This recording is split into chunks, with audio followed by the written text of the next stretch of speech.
اسپانیا فقط رئال مادرید نیست؟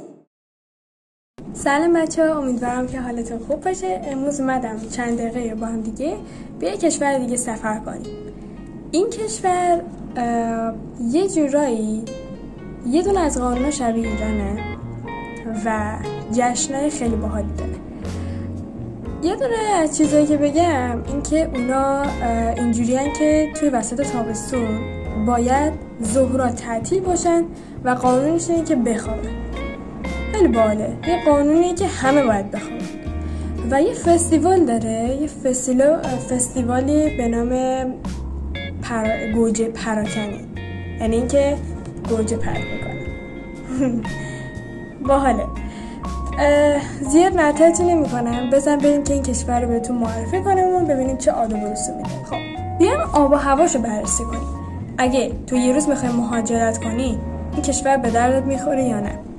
آب و هوایش اینطوریه که شمالش کلا تنوع داره، آب و هواش که شمالش بارونی خشکه، جنوبش داغ و خشکه.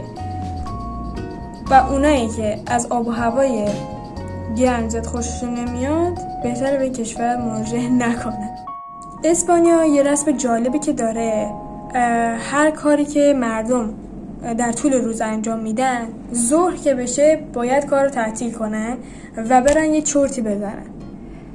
بهش این توی اسپانیا یک قانون هستش که بهش میگن سیستا اگه اشتباه نکنم، و اینکه هر کاریو میذاری کنار، فقط میری یه چرتی میزنی. قطعا انیمیشن کوکو رو همتون دیدید و اگه دقت کرده باشید دیدید که اونجا مردمش کلا چیزای رنگی میپوشن و همش جشن میگیرن. اسپانیا یه فستیوال داره به اسم لاتومیتو، یا معنیش میشه گوجه پراکنی که اوایل ویدیو بهش اشاره کردم.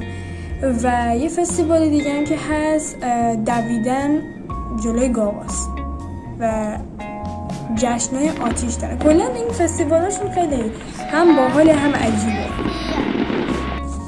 نوبتی هم باشه نوبت غذاست. ببینیم اسپانیا چه غذایی داره. اگه غذاشون رو بگم، معروفترین اونها پایا هستش که از برنج دریایی درست شده، تاپاس هستش که نون و پنیر و زیتون و گوشت مخلوط میشه با اینا. خب اگه دنبال یه کشوری هستی که گرماش اذیت نمیکنه و مردمای خونگرمی داشته باشه و دوست داشته باشی که تا آخر شب بیرون باشی، اسپانیا گزینه خوبیه براتون. و اینکه از لحاظ تحصیلات اگه بگم، تحصیلاتش ارزونه و دانشگاه خوبی داره. Una moto que te voy a cuidarte.